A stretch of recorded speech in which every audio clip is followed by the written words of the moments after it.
Welcome to the Nerd Party.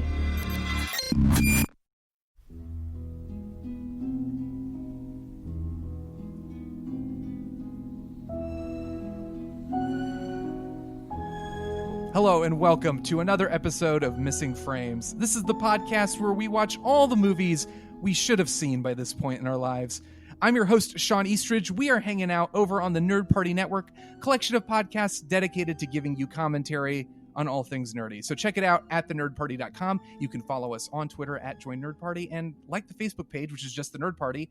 There's an Instagram too, because why not? Get them all in there. And that's at the Nerd Party. But I am thrilled to welcome back to the show the Lessons from the Screenplay creator, Michael Tucker. Michael, welcome back. Thank you. I'm very excited to be back and in a different role this time than last time. We are switching it up. That's right. So the last time we were together, is forced the right word? I basically strapped you to a chair and made you watch one of my favorite films, The Exorcist, which you, as not a big horror fan, had never seen before. Had avoided like the plague, basically. Yes.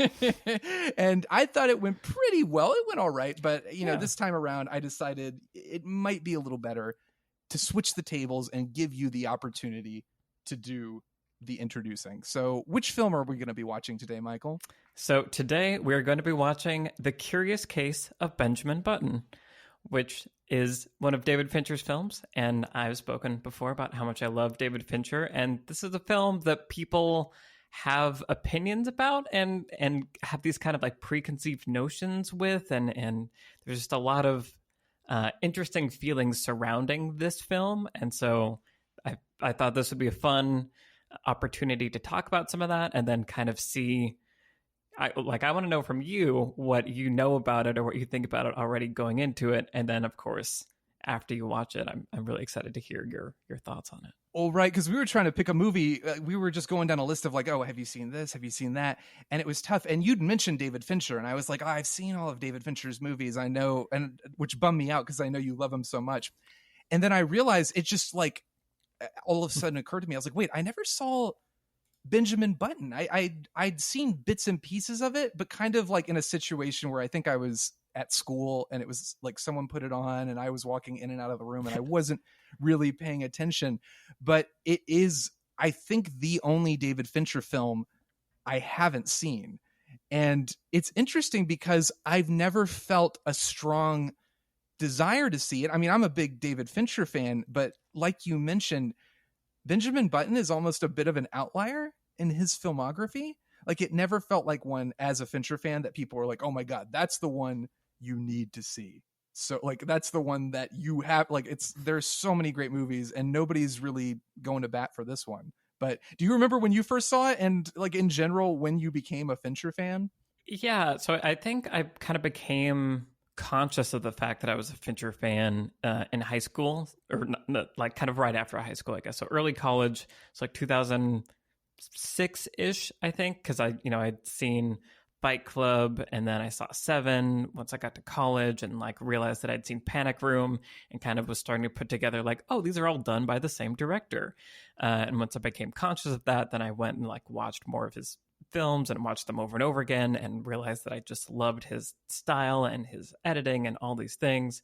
And so I think The Curious Case of Benjamin Button might have been the first of his movies that I saw in a theater after knowing I was a fan of David Fincher. This is 2008. Yeah. And kind of a weird side story, but for a while, one of my gigs that I did was work with a friend of mine, Michael Coleman, who has this video series called Soundworks Collection, which is all about going and interviewing the sound designers and sound mixers working in Hollywood and stuff.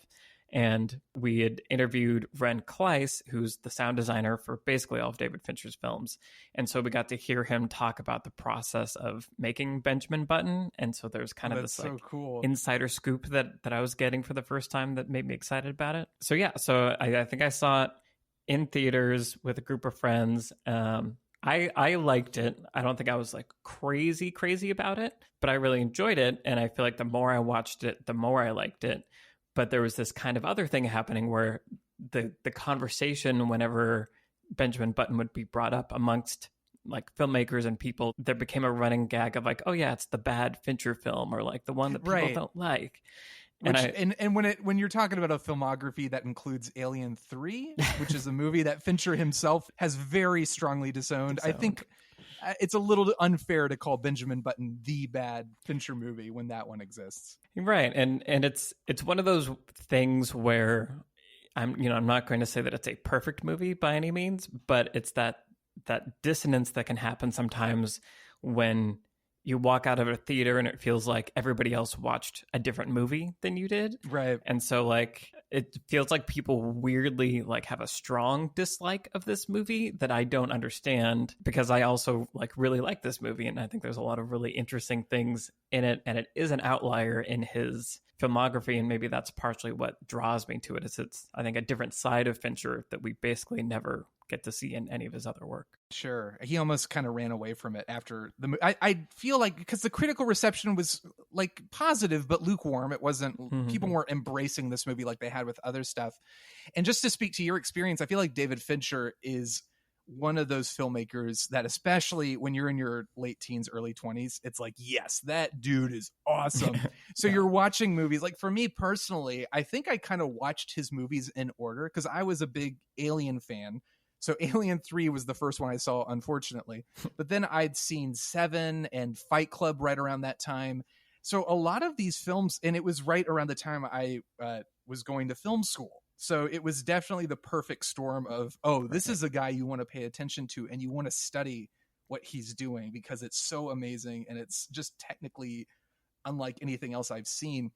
And I wonder if that kind of, you get the sense of rebelliousness from those early works. There's a youthfulness and that kind of, Fight Club is very much like if you're a teenage boy or like a guy in his early 20s who's like, I don't care about anything.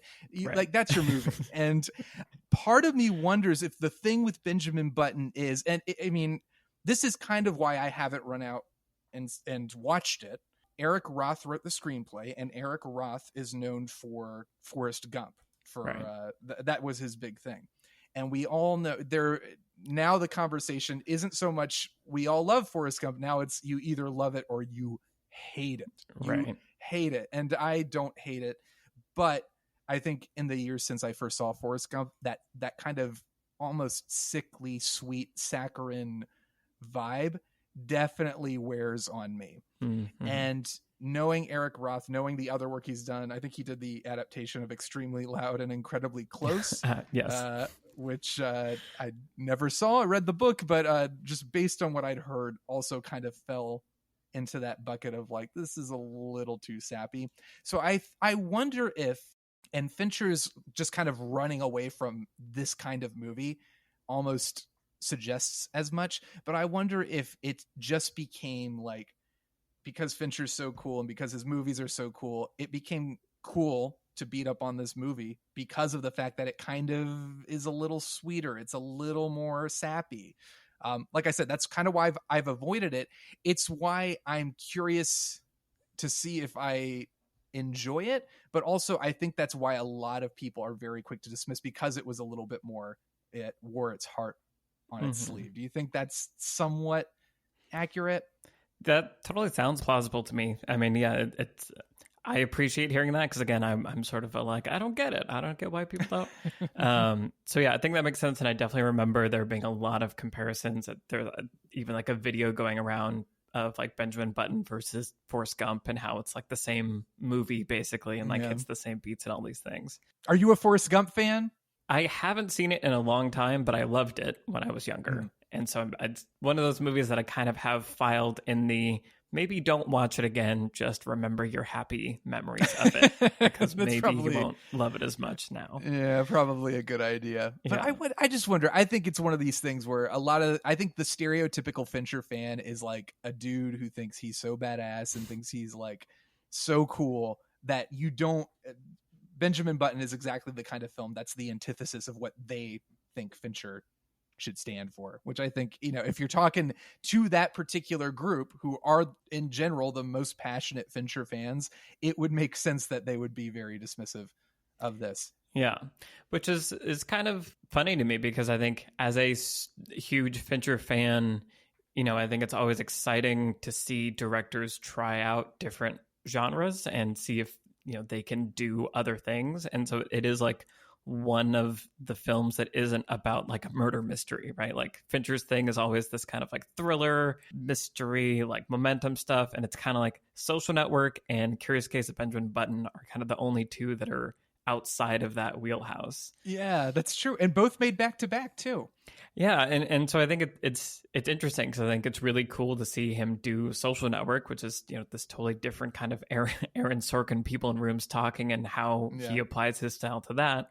And yeah, Curious Case of Benjamin Button, I won't say too much because you haven't seen it, but it is this more emotional, contemplative kind of dealing with a really heavy life and death themes and all this stuff. And I think it's a really interesting window into Fincher to see how he deals with these kind of more adult, deeper themes. Not that, there isn't depth to psychos killing people. Like there's lots of stuff to explore there, but it's just interesting to see his approach to this other kind of story and this other kind of emotion that basically never shows up anywhere else in any of his movies. So I'm super curious now. I keep using the word curious. I feel like it's because we're talking about this movie now. It's in my lexicon and I won't be able to stop using it. But no, I really am. And I think in terms of its placement in his filmography, that is such a blind spot that I love going through a filmmaker's work and just seeing like, all right, where were you at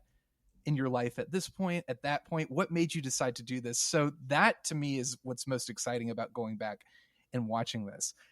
I hope I do enjoy it. It would be terrible to come back and be like, Michael, I hate this movie. You're crazy.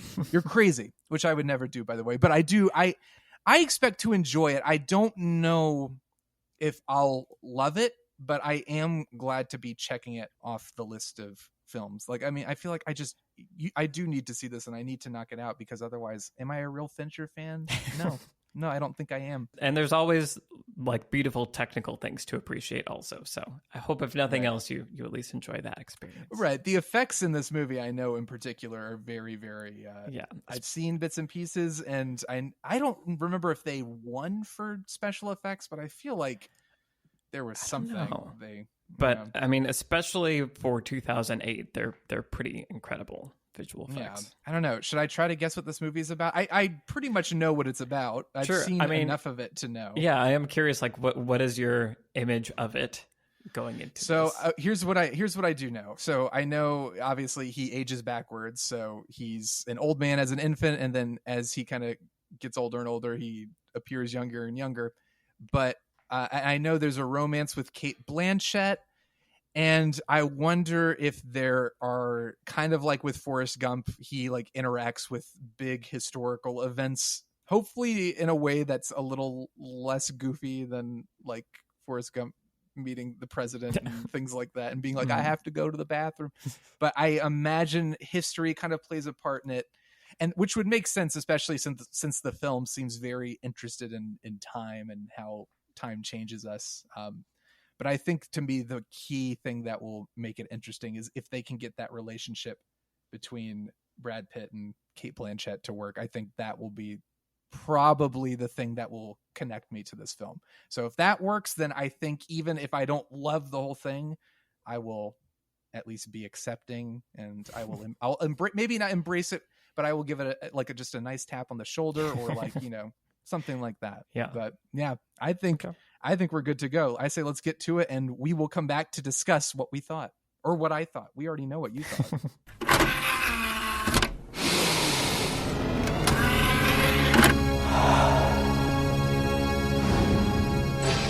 Now available to own on video cassette.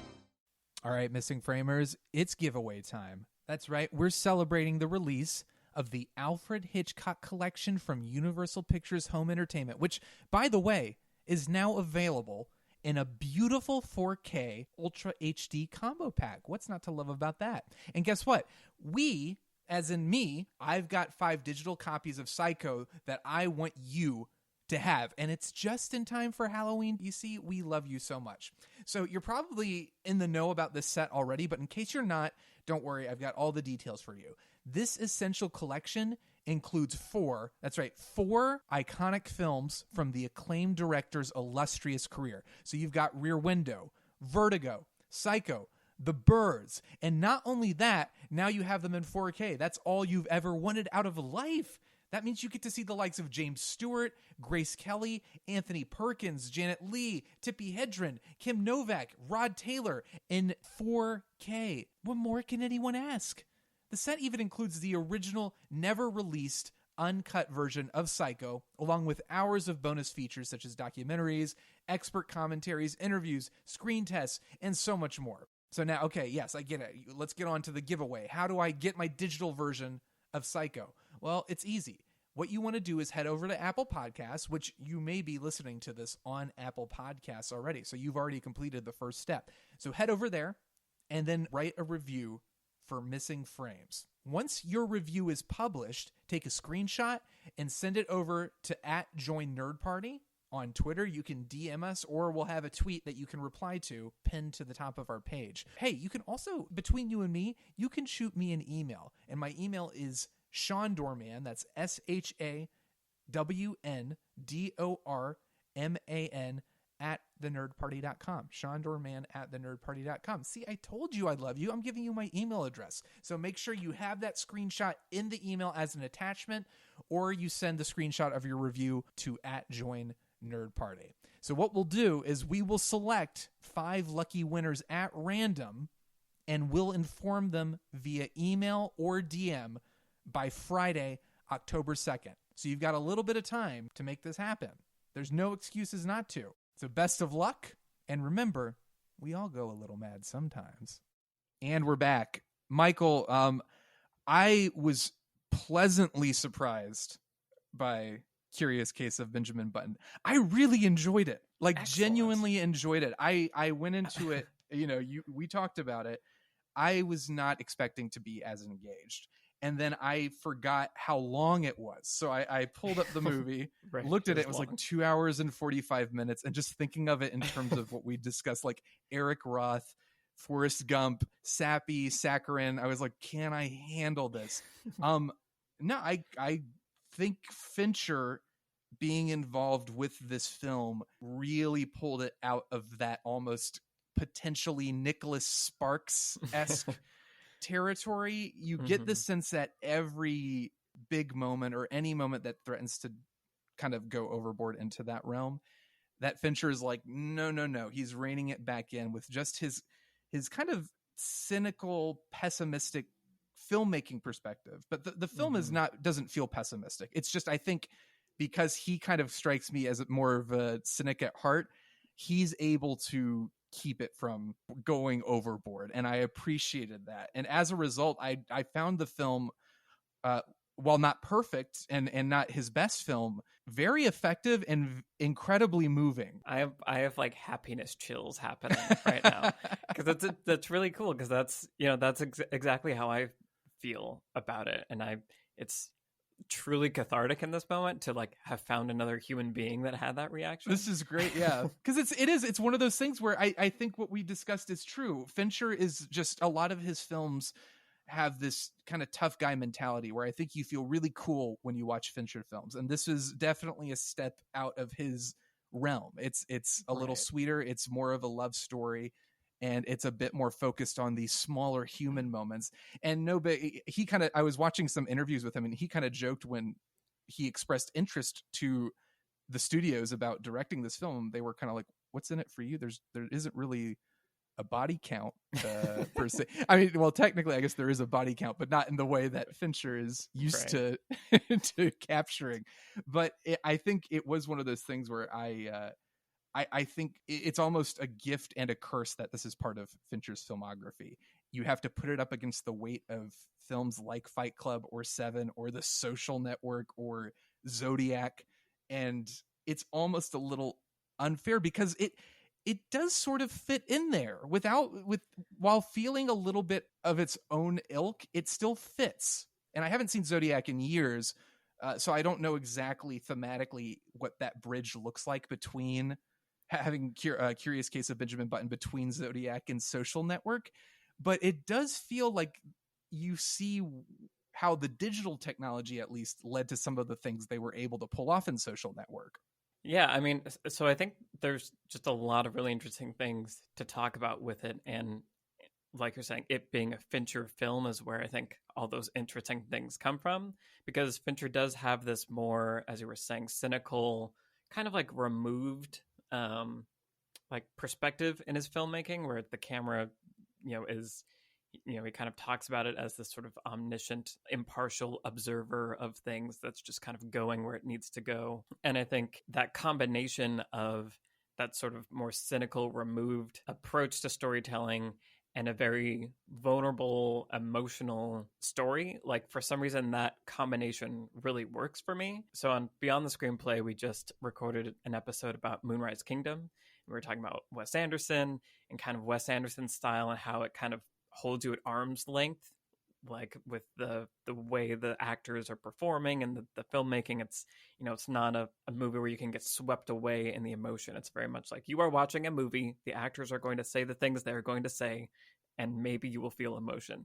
And sometimes that approach works better for me. Like being held at a little bit of arm's length relaxes me for some reason. And I feel like that's why this film kind of weirdly works for me, because there's like a safety maybe that comes with Fincher's style, where it's like it's always going to be intellectually perfect and well composed, and like there's all this sort of like left brain things that sometimes is like a barrier. But when it's there in this movie, it then somehow lets the emotion sneak in, because I'm not used to seeing it combined with this kind of emotional story. Yeah, I see what you're saying. I think what it is maybe it's because he's not manipulating you in the same way that Spielberg has a tendency to do at his worst. You know that Fincher is not going to pull... he's manipulating you. He's a filmmaker. That's what filmmakers do, to the extent of like the techniques available to him. But he's not doing it in a way to catch you off guard, or he's not using cheap moves. Like one of the things that impressed me was... And it's funny when Brian Bittner, who is on Lessons from the Screenplay, when he did Titanic with me, we had a discussion about framing devices, present day framing devices, when it came to Titanic, because there was a whole question of like, were those necessary? Framing devices a lot of times kind of take me out of the film, because it feels like the narrative momentum can kind of be stopped when it's like you're really into the story and then it just cuts back to somebody saying, so you really did that when you were, and it's just like, oh, I was into this. So first of all, the framing devices, you have Daisy as an old woman on her deathbed in a hospital with her daughter, Caroline, who we later discover, obviously spoilers for anybody listening, but who we later discover is her and Benjamin's daughter. And there are two things, like I said, framing devices are kind of iffy for me, and clearly young actors in old people makeup. So that was, I was like, oh no, this movie, the opening shot, it's already got a couple things working against it, because there's something, and Cate Blanchett does a great job, but there's something a little hokey sometimes about like, I'm so old in my deathbed. So I had to take a moment where I was like, oh gosh, okay. The Eric Roth vibes are strong with this scene. But then I kind of watched the way Fincher filmed it, and the very, as you said, it's very observant. It's not like there were moments where I could sense maybe Robert Zemeckis, as he did with Forrest Gump, taking the moment to like let the score really swell. Like, yes, you need to feel sad about this. Oh, she's old, she's dying. Feel sad, cry, feel manipulated. And Fincher doesn't give in to those impulses much. So I was watching very, very much in that mindset of, there are moments where I felt like in the hands of a lesser filmmaker, or a filmmaker who just maybe doesn't believe in the material as much and feels like he has to tug on your heartstrings. There are lots of moments in this film where I think many other filmmakers, even great filmmakers, would have indulged that impulse. And Fincher doesn't. He is very almost a documentary approach. It's kind of saying like, this is what happened, and it may be unbelievable, but clearly you can see it's just the way things are going. And I really, really appreciated that. I think when it comes to a story like this, a lot of films that don't work as well could have benefited from that sense of a little less whimsical and a little more grounded. But it still feels fantastical. It still has this fairy tale element to it, but it's got this undercurrent of humor. I think like the old man who's constantly like, oh, did I tell you I was struck by lightning? And Fincher's decisions to depict each time he was struck by lightning with this very old-timey film footage, I think really keep the creativity of Fincher is there, and it keeps it going. And there's things that kind of keep you on your toes even when you think you kind of know where the narrative is headed. I think you're like super spot on, and again, this is like really like cathartic to like hear because I think you're nailing it with the kind of the indulgence that a lot of films like this might have. And Fincher can indulge in like Finchery ways, but I feel like the trying to force the audience to feel the emotion and kind of like beat you over the head with the swelling music and the like really big performances and all that stuff, I feel like that pushes me away. That creates a distance for me personally. And so there is something about the Fincher approach in the situation of just kind of letting these moments play out that actually then draws me in, because I don't have this guard up of like, oh, you're trying to get me to feel this thing, so exactly. I'm not going to feel it. And I think it's, as a Fincher fan, I think it's interesting to see him take on this kind of story and this like work, because it is so different. And I think I read that his dad died in 2003, so 4 or 5 years, I guess, before this came out. Yeah, that was something surprising to me as well, because I was trying to figure out how Fincher got involved. Like, did they approach him? Because again, the joke was kind of for him coming to the project, the studios were so baffled by it, but he had a strong interest in it from the get-go. Like, that was so interesting to me that he was actually, no, I want to do this. This is something I really want to do. And I guess maybe that had something to do with it, his father's death, but also he and Eric Roth are apparently real good friends too. So he was just kind of like, and I was looking at some of the directors who were attached, because this film, I think since the early 90s, was just constantly going through a cycle of directors. You had Spielberg, he was involved, and then he decided like, oh, I'm a little busy. I'm making Schindler's List and Jurassic Park, so you'll have to excuse me. Right. So he couldn't do it. Ron Howard was involved at one point, and Gary Ross, Frank Oz. You see how some of these names, I think, all great filmmakers, but I think their tendencies would have made this film a little more what we were both talking about, where it could have not worked as well. Another interesting, apparently Charlie Kaufman wrote a draft of the script that was going to be directed by Spike Jonze. Oh, wow. That could have been very interesting. Yeah, like a very maybe too far in the non-whimsical direction. Yeah, maybe a little too self-analytical. But it's a lot of stuff like that where I think I do find it fascinating that Fincher felt this was something he could make, and I think it sounds like it was beyond the technical side of it. He really wanted to tell this story. Well, and I think that's, again, the kind of meta thing that draws me in, because I think I do have some personality similarities with Fincher, and I can be very cynical and analytical and all those things, but I'm also a very emotional person, and I feel like that's underneath everybody's exteriors. Like, everyone is, right? We all have emotions down there somewhere, and so I think it's, as this kind of meta thing to see him tackle this, it makes me lean in more, because I'm like, okay, what do you have to say about this? Because it feels like kind of a risky move and a choice to be vulnerable as a filmmaker when you don't have to be. Like, you're David Fincher, you can just keep making serial killer movies if you want. And so I think that's, and maybe this is projecting, but yeah, the idea that it kind of, he came on shortly after his father died, and I think there is this sort of maybe like an intellectual way into emotion that I think is kind of built into the story, where it's like, it's such a weird concept, right? Where it's like a child is born old and then ages backwards. Like, that's weird, and then to treat it this literally is also pretty weird. But I think there's something for me that can happen where when you take everything else in the story is real, is a reality, and you're just changing this one thing, I think that can kind of reveal truths that we all take for granted because, you know, we're used to seeing the world the way it always is.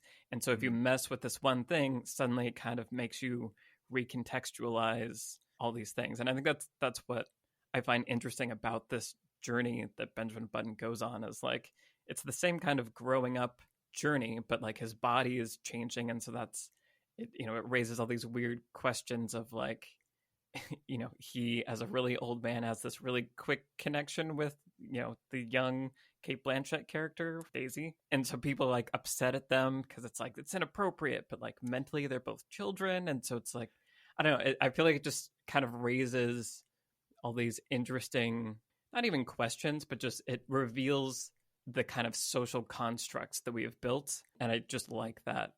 I like when stories do that, when they sort of reveal, like, we take all this for granted as just being normal, but like everything's really weird, actually. Yeah. And so I enjoy that it gets to do that while also telling this emotional story that even though he's aging backwards, it's still, you know, an arc that everybody can go on. You know, he's still having to grow up and mature and fall in love and lose love. And then only when later in life, you know, you have the maturity to kind of form the relationship that you want to have. And so I don't know, I just feel like there's a lot of things that are explored in this film. And it also has this emotional undercurrent that is rare to find in a Fincher film. And so it's just a very fascinating film to me. Yeah, and you know the source material. So it was based off an F. Scott Fitzgerald short story that I have not read, but from what I've heard was a little quirkier. It was more comedy. It was more like, oh, how weird, how bizarre, like how zany. And some of the drafts of the scripts were kind of approaching it like Spike Jonze. His film would have been, I think, a little quirkier and a little weirder, and really leaned into that. So I do find it really fascinating that Fincher really seemed to want to examine because the film is basically about death. I mean, but looking at it through this very unique perspective. I mean, Benjamin is born old, and then because of that, he is living in a nursing home.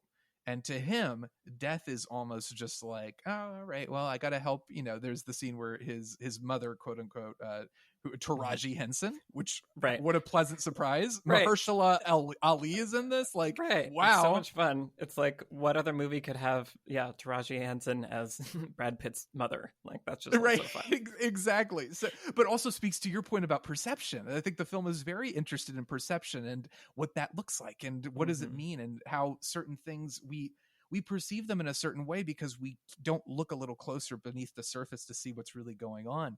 But there's this fascinating idea of Benjamin being surrounded by death and almost being not indifferent to it, but it's a part of his backdrop in a way that a lot of children wouldn't experience. And so as he kind of becomes not numb to it, but almost just sort of like, oh, okay, I have to help clean out this room because so-and-so just passed away.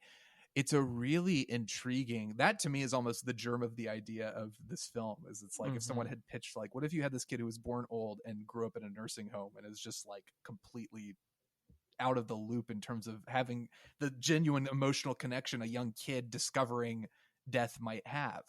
And there's this undercurring sadness of the love story at the center of the film, where they are only able to really be together for this very particular moment in time where both of them are at the right age where it looks normal, it looks healthy, but then also they're limited because he has to leave when they have a kid. He essentially is like, I can't be the father to this kid. It doesn't make sense. It's not right. And it won't work for you. It won't work for me. It won't work for the kid. I have to leave. There's this sadness there, and then just this real sense of melancholy again. And Fincher is already so good at this, but I think he really, really brings it home. Just this real sadness that they can't grow old together, Benjamin and Daisy. She's growing old and he's getting younger and smaller and experiencing the same things that he would if he was in a normal body. He's, suffering from dementia and not able, but there's this real, that shot of her walking with him as a toddler, or as like basically an infant walking down the sidewalk. I remember seeing that in the trailer and being so just like, what a striking image, like what a powerful image, but like it's so weird, but also very moving in a way. Benjamin is an interesting character. You know, when you told me kind of people have talked about this is like, oh, it's Forrest Gump, except he ages backwards. I totally did see that. Like there were moments where I was like, oh yeah, this is Forrest Gump. He goes off to war. He has the woman he can't really be with because of a condition he has. And they never quite manage to be together. He has a kid he doesn't know about, or not doesn't know about, but he has to be a kind of a distant figure for a little while. And so there was a lot of that. And I was watching the film and thinking, even though I enjoyed it, I was like, it's not always clicking for me. And part of that, I wonder if it's just Eric Roth's tendency. And I haven't seen all his movies, so I don't know if this is something that just is part of all his films. But it's because he seems to, particularly with those two projects, be really interested in the protagonist as a passive observer as time kind of goes through. And obviously Benjamin has more control of his mental faculties. In this case, it's the physical deficiencies that give him like the issues. But for the most part, I get the sense of Benjamin as a very passive character, and it makes it hard for at least the first half of the film to engage emotionally. I had trouble kind of really investing in the story until the love story kind of took over. And then I was kind of like, oh, this is great. It wasn't that I was bored or not interested in it, but I wonder just in terms of Benjamin's character, how you feel, and how do you feel about the passive protagonist, a film that features a protagonist who doesn't quite control, or really like, we've seen it work, but what do you think about it keeps it from being a failure in terms of like, well, this guy doesn't really drive the story or have a particular goal. He's just kind of living his life. What do you think about Benjamin Button and even Forrest Gump in some cases? What makes them work? Yeah, I think for stories to work that have, a more passive protagonist, it needs to be like, I think the goal is to use them as the perspective to view the world through. And so I think they need to have a very clear and compelling perspective that they're seeing the world from. And so I think that's very much what Forrest Gump is all about, right? Like he's, kind of a more simple, innocent observer. And so we're having to then see our world through the lens of somebody else. And I think Benjamin Button, for the reasons you were laying out, where he has this kind of strange childhood, he has this kind of different perspective on life and its trajectory. And another movie that comes to mind is Apocalypse Now. We talked about that on Beyond the Screenplay, and sort of how Martin Sheen's character, whose name I'm forgetting right now, is a pretty passive protagonist. And it is kind of like you learn a little bit about him, and then you're just kind of with him in this boat traveling through the jungle and watching the war go by. And you're sort of, it's allowing the audience to kind of see life from a different perspective. And I think that can be really effective. That's one of the things I like. Anything that, like I was saying earlier, can kind of remove our preconceived notions of things, I think is really cool. So I think that's when a passive protagonist can work. I think when it's supposed to be, I'm channeling Rogue One now because I made that video where I am mean to Rogue One. But I feel like when passive protagonists don't work, it's like it's in a movie or in a story where they're supposed to have agency. It demands their agency. Yeah, right. The world is going to keep going. Like the events that Benjamin is involved in are going to happen whether or not he's there. Like in something like Rogue One, you want your characters to be the ones driving the action because otherwise who cares? But because Benjamin takes place in a real world, he already has a particular defect that we understand, and it gives him that unique perspective.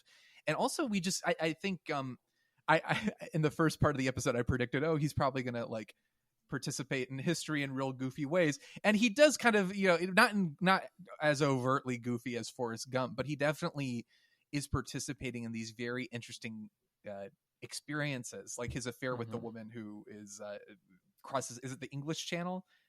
Which again, I think what's so, her yeah. name? Tilda Swinton's Tilda character. Swinton, who Yeah. is great. That's just, She's so it's great. these little vignettes in the Mhm. film that kind of like keep you pulled along. And those stories all kind of have a beginning, middle, and end. And Right. it's those outside characters who are interesting enough and bring additional perspectives to the story, because you also have this really, I was wondering how necessary it was. I was like, I don't know how I feel about it. But then when it got to its conclusion, the story I'm talking about is his father, Thomas, played by Jason Fleming, I think. That I thought was such an interesting inclusion, to have the father, he abandons the child, almost murders the child. There's a point where he's going to toss him into the river. And then you kind of think like, okay, well, he's not going to come back. But then he does come back, and there's this strange catharsis there. Or really, again, talk about moments, I think, in the hands of even a filmmaker like Spielberg. I feel like he would have really played those emotions, like when he takes his father out to look at the sunrise on the bench. Yeah. It's a beautiful scene. Always teetering on the edge of like, oh, this is something my mom would just like sob her way. It's the whole movie teeters on that edge, but you feel the beauty of the moment because of the way it's filmed and because of the way Fincher tells the story. And also Alexander Desplat, his score, which is just so good. Gorgeous, yeah. Which is another kind of interesting departure for Fincher, right? Like, it's not a sort of, it's not Trent Reznor and Atticus Ross. It's like, it's the most kind of, there's an orchestra, and like, it's very romantic. Right, all those things. It's interesting. Yeah, like, I love that moment. And it is kind of a little weird structurally that the father does come back. But I feel like it does kind of add to this idea that can come out in stories like this and Forrest Gump, where it's like the protagonist is an outsider. There's someone who is like, you're not normal. There's something wrong with you. We're not going to say that, but that's kind of the societal thing, is like, you are not normal. You probably should have been like the rest of us, but you're this other thing. And in both of these cases, I feel like the protagonist is okay with who they are, and so it's like they just go for it. And in the process, in this kind of journey where there are these vignettes like you're talking about, and there are all these really strong performances and really cool characters that come, but it's also kind of revealing how people that are normal, are the way that they're supposed to be, have all these problems, have all these unresolved issues. And so it's kind of this interesting holding up a mirror to us and sort of saying like, is it good to be normal? Like, what is it that we're saying that we're so good at? Well, because I think maybe we're touching on it, why these characters kind of work in these movies, because both Forrest and Benjamin do what they want to do, ultimately. Like, they have enough agency. Even Forrest, who's a little clueless, they're living their lives the way they want to. And as a result, they tend to interact with people who, like, Jared Harris as the captain of the tugboat, who's great. He's so great. There is this whole kind of very moving and affecting story of like, he's like, oh, I'm an artist. I just am doing this on the side. And then he's just murdered, like, just kind of like it a meaningless sense. Like, it's just like, he never got to achieve what he wanted to achieve. Benjamin, meanwhile, I think because of the fact that he's able to just kind of move from place to place without any need to feel too attached to one particular occupation or anything like that, he kind of becomes a mirror for other characters to reflect themselves in. And maybe it's because you give the main character a particular quirk that kind of helps us understand why they don't have as much, like, they're not really doing anything or driving the story, but you give them enough of a quirk, and then you allow these other characters to examine themselves through this person. It's very much, I mean, this genre as a whole, like, you're examining life through someone else's eyes, and you're examining your own life, and being able, in the same way we reflect when we watch a film, people are reflecting on themselves through Benjamin and the way Benjamin lives his life and his strange defects. So I wonder, maybe we figured it out. Maybe this is it. Maybe that's what it is. Well, yeah. And thinking about all those vignettes, I think that is kind of the theme that's the undercurrent for all of them. There's Tilda Swinton's character longs for this freedom that, that she had maybe when she was younger, and she tried this crazy thing, and then this fear of failure kept her from ever doing it. And now she feels trapped in her life. And, the Jared Harris character. And I feel like that's and that's kind of Daisy's arc a little bit too, is like Yeah. she goes for her dream. There's also that kind of fun little like moment out of the film that's the like, well, what if That all these montage events- was great. right, That hadn't felt like, happened? again, once again, that you feel like you get the sense of like, oh yeah, Fincher probably read this and was like, yes, I know exactly what to do Right. here. Yeah. And that kind of ties in thematically too, of like often in life when you try to go for your dream and try to do these things, like life will happen to you. And yeah, I don't know. I think it's just a really interesting examination of life and how it works, and also probably pretty obviously the symmetry of life, which you were kind of touching on earlier, where how you are when you're really old is very similar to how you are when you are an infant. Like you need people to take care of you, and you're not able to operate, think fully, all these things. And so it's also kind of a like ode to like middle age in some ways, or like that's the time when they're both able to find each other. They've lived enough of life to figure out who they are and what they value and how to like prioritize that. And I think that's kind of a cool thing that you don't see a lot in movies also, of like, when you're 45, that's the best version of you. And I think that's kind of a cool thing to be putting forth also, probably because I'm getting older, but I just think you that's want to like believe right. You just want to believe. Yeah, so I completely agree. I really loved this idea of, again, very similar to Daisy is a character similar to Jenny, obviously. Right. Like they're very similar parallels, where she's just like they're young and she's exploring life and trying new things and all that stuff. Obviously Jenny had a much more tragic end, and her life had a much more tragic trajectory. But Daisy, there's a beauty to this romance, because again, she's kind of experienced the prime of her life, while Benjamin has been he's been exploring, and he had that relationship with Tilda Swinton, and he's had some life experiences, and he's gotten to do some really cool stuff. But Daisy is just in this, almost living out this fantasy life where she is a dancer and she's like having tons of success. And then just through this horrible, horrible tragedy, suddenly she's in the position that Benjamin's been in his whole life. She can't really do what she wants to do. Like she's no longer physically capable of that thing. And that they touch on it too. I think she's the one who says it. It's like, I'm so glad, because they have that really sweet moment right. where she takes him out, and then she's trying to seduce him, and he's just like, I am not into this right now. And she tells him, she's like, I'm so glad we just weren't ready. It was too soon. So the idea, like you said, that there's just this moment that they're both perfectly right for each other. And then again, I think part of the reason this film works for Fincher is, Forrest Gump deals with tragedy, and it deals with it a little more overtly, in an overtly sentimental fashion.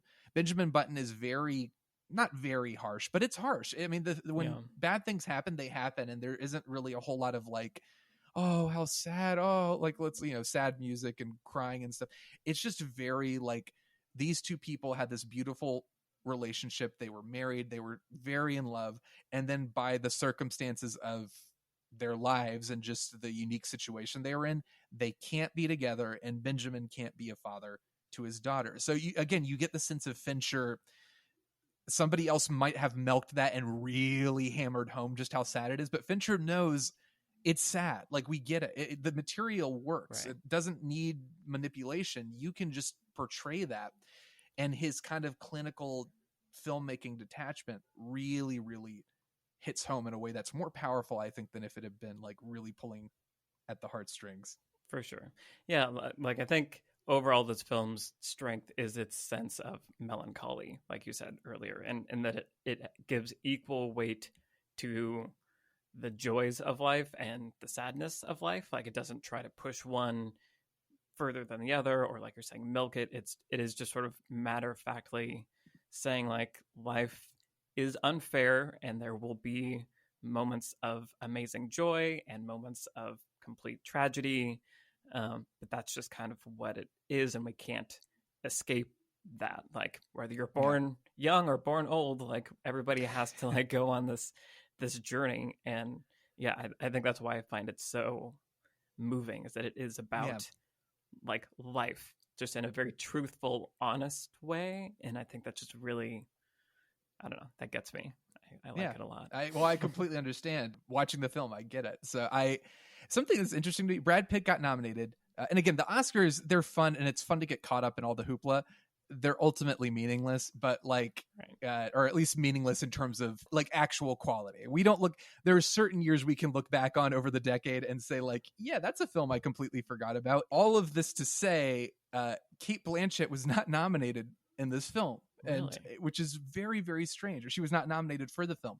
Taraji Henson was well-deserved, but I do find it interesting because I feel like Brad Pitt is great, and he has to go through the whole, like, the more pronounced, like, oh, he's aging and dealing with all those special effects and the makeup and things like that. He's great, but especially near the end, Cate Blanchett kind of is doing the real heavy lifting. Emotional lifting. Yeah. Especially in the end when Benjamin is an infant and a child and she is taking care of him. I found that so incredibly powerful, and her performance is so strong. It's just an interesting tidbit that I didn't really get. Agree with. Yeah. It is. I feel like there's so many things, as you're saying, about the Oscars that make it not like a super useful thing, because I think the role that the actor plays also matters a lot. We're like, because we're so connected and seeing things through Brad Pitt's character's eyes, I feel like maybe we feel like there's a greater performance happening there. But as we've been talking about, he's largely there to be a mirror for these other people to like interface and react to. Yeah. And there's a good, I mean, he's got some good stuff. I mean, like taking care, the scene where she's giving birth to their daughter and he's kind of pacing around, and there's a lot going on where on the surface he seems very like still waters, but you can see it. And it's why Brad Pitt is such a great actor, but you see that happening beneath the surface. So not to say he's not great, but you're right. I mean, but at Cate Blanchett, because that's a role that again could have just delved very deeply into sappy sentimentality. The fact that she carries it with elegance and just this like sense of beauty. It's just a really beautiful performance. So obviously we both enjoyed the film. What are the things that don't really work for you? Some of the stuff that didn't work for me, again, I thought the framing device of they're in the hospital during Hurricane Katrina and trying to understand, what does the hurricane mean? It's this unstoppable force. I was reading that because a hurricane kind of revolves backwards, and the way time with Benjamin is kind of, he's aging backwards. That was kind of a theme there. But the payoff near the end where she reveals that she's like, oh, Benjamin was my father, and this is how you try to tell me, that felt a little too contrived. That felt a little like, this is a bit too much. And that didn't work for me. And also the payoff at the end, the daughter ultimately doesn't have, I thought she was going to have something more to contribute at the end, or she was going to meet Benjamin as an infant or have some sort of payoff, but she kind of walks out of the room, and then Daisy dies, and then it sort of goes into this montage of like all the people Benjamin met, and this, you know, the clock I love the final shot of the clock with the water rushing in. But I think that framing device didn't quite work for me. And I wonder, was there anything about the film that didn't particularly mesh with you? I think the framing device is kind of weird and kind of muddies it. There are moments where I'm moved by it, I think because it's, you know, it's tying into that theme of mortality and, you know, watching your parent die. And like there is stuff that resonates there. But then, like you're saying, at the end, it ties back in a very literal way. And I think it kind of messes with how you can read the story, maybe. Like, it kind of has like a Big Fish feeling to me a little bit. It does, yes. Yeah. And I feel like Big Fish works because the whole thing is about like stories and like, is the story better real? than reality? Right. Yes. And I feel like having Daisy tell her daughter that her father was literally a old baby that aged into an it doesn't, that's what kind of makes it doesn't add, it's like it's a twist that adds nothing. Like it doesn't, and all it does is I think, what's her name, Caroline, I think is the daughter's name. Yeah. She's just angry. She's like, why would you tell me this way? Why would you why would you withhold this information? And the mom's kind of like, right. And then, but it's like, in terms of Caroline's character, doesn't really change. We don't know enough about her to know how that really affects her. Obviously, I mean, it's a bombshell of information. She's kind of like, oh my gosh, but then it's not like she had a real interaction with Benjamin that maybe a later, like we could have seen a flashback of that. Like it could have illuminated some interaction she'd had. It's just done for kind of a shock value. It's like on the surface, I see how it was like, oh, we need a little, maybe just something to throw the audience off a little bit so that we can they can be like, what's going on? But it's only that, and it doesn't contribute it doesn't make sense for Daisy to have withheld it for so long. And right, because I feel like it maybe is doing a little bit of that, where it's like Daisy's had to live with this secret, and like, you know, what is the extra baggage that she's had to carry, but I don't know what that means or adds up to. Yeah. So yeah, it's, right. It's weird. And then I feel like the other part that doesn't work for me, you also already kind of mentioned, is kind of the first period with Benjamin as he's, you know, a young old child. I don't know how to talk about the chronology of this movie, but when he's a child mentally, and, you know, those early days where he's living in the old folks home and has a cane, and then like learns how to walk, like I feel like it is a little weird. And I think the visual effects are amazing, especially for 2007, 2008. Like this film like really did a lot to push visual effects forward, and it won Oscars deservedly and stuff.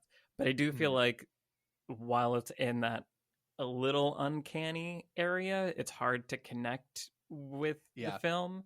It feels like it's more effects driven. Like it's kind of like, see all the cool stuff we're doing more so than like a meaningful story. Yeah. And then I feel like there's some moment where like suddenly it's a shot of Brad Pitt and you're like, oh, okay, there's Brad Pitt. Like I'm actually looking at him now.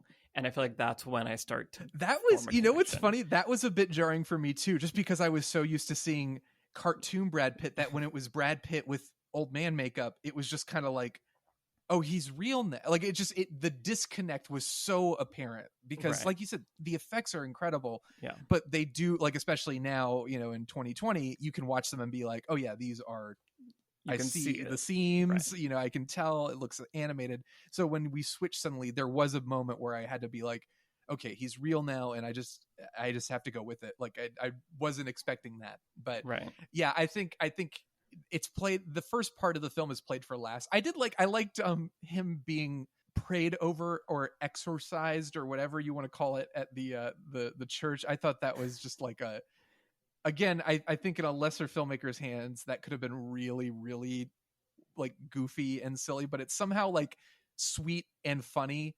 And also because the preacher dies immediately after. And then Fincher, just again, the editing is so perfect because he drops dead, everyone gasps, and then it cuts to the piano player, and then it's just the scene's over. Again, Fincher not like dwelling on these moments for huge emotional impact or to manipulate the audience, but like going for the quick laugh and then getting out of there and moving on to the next scene. But yeah, no, I completely agree. But any moments that I think we've talked about some of our favorite standout moments, but is there a moment for you that really is like this film epitomized, or the moment that really sticks with you? It's a really good question. I think it's him with his father on the dock. Like, even though it is kind of a weird, muddy storyline of the father gave him away, but then stalked him for a long time, and then finally reached out and it's like, you have a button factory, that's not going to matter at all. Right. Like, it's really weird, but there is just something about like that image or just that gesture, I think, that like gets me, like the emotion of it. And it's probably the most sappy moment in any Fincher thing ever. It 100% is furthest he's ever gone on that spectrum. And so I think just what I project as like the willingness to be that vulnerable and go to that far of an emotional place when that's not your wheelhouse, I think I respect it on like a meta intellectual level, as well as just the emotion and the colors and the Alexander Desplat music. It's Yeah, I agree. That's a standout moment for me. I think I loved the montage of like, if any of these things had happened differently, Daisy might still be dancing. That was a standout moment. I loved their little romance montage, even though very sappy, very like, oh, we're in love and da da da. Fincher nails it because again, he's kind of just observing it and he's finding little human moments in it that feel sincere. And then the ending, really, I found the ending when she comes to the nursing home, finds him as a teenager, and then essentially has to be his caretaker without him knowing who she is, and she doesn't even really get to say goodbye.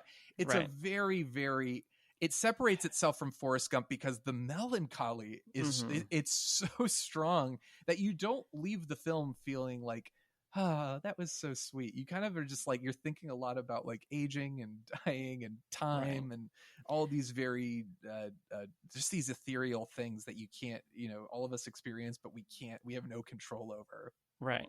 And I feel like, again, that's like the best example maybe of a story with a very strange conceit actually revealing, like, with brutal honesty, like what real life is, of like, this is allowing us to talk about the end of life in this kind of weird scenario, but it is this thing where it's like, well, it's this person and maybe they're kind of mentally gone before they're physically gone, and like you don't get to say goodbye. Like there's a lot of reality that gets to be explored by using this super unrealistic concept, which I think is just really cool. I agree. Well, what do you think? Should we do final ratings? Sure. So I was thinking lightning strikes.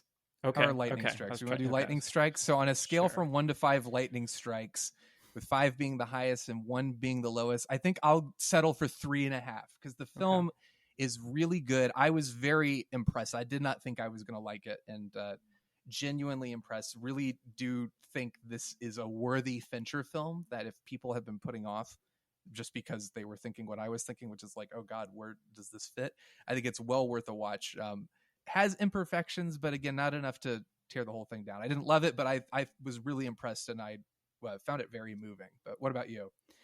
I feel like that's probably what I would have said before we had this conversation, but this has been so like just nice to like be able to like interface with someone about this movie. Bump it up. Yeah, I think I'm gonna go with 4.5. Like I think it really is one of my favorite movies I've kind of realized over the last hour. Again, it's definitely not perfect, so that's not a like study this movie as a perfect example of filmmaking or writing or any of those things. But as far as personal favorite levels, I think it's really high up there for me. It's on the Criterion Collection, which I don't know if the Criterion Collection still like manufactures the Blu-ray, but I remember it was that time where the Criterion Collection wasn't quite what it is today, and they would kind of release mainstream movies and things like that. So it's on the Criterion Collection, and there's a documentary that I think is the length of the film itself, if not longer.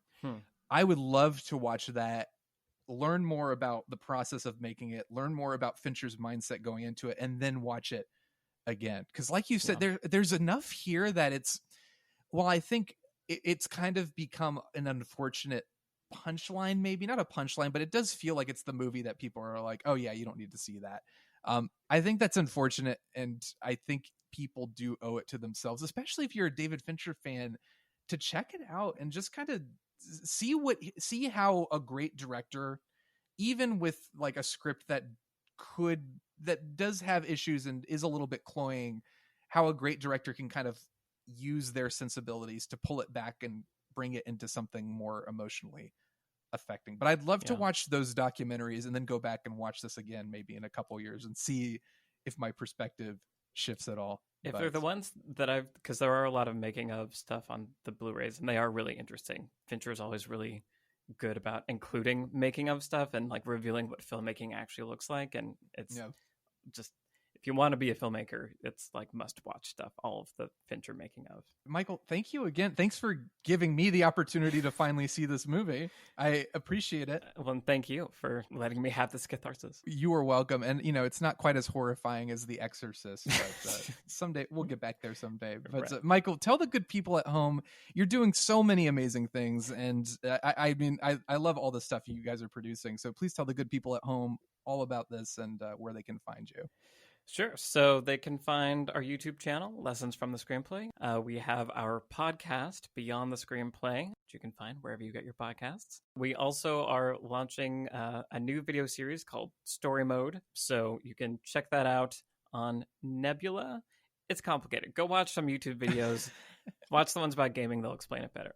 But yeah, and you can, reach out to me on Twitter at Michael Tucker LA. I'd love to hear from people that like or don't like Benjamin Button, just because I'm realizing now I really enjoy talking about it. So I'd love to hear what people think. And I'm at YeShondorman on Twitter. I will second that. I want to hear, let's see some people come out of the woodwork. Maybe they're people just kind of like waiting for something to kick the doors open for this conversation. Right. Permission to love it. I think we're a decade removed from the film's release. I think we're ready to start re-examining Benjamin Button. So feel free to reach out to me on there.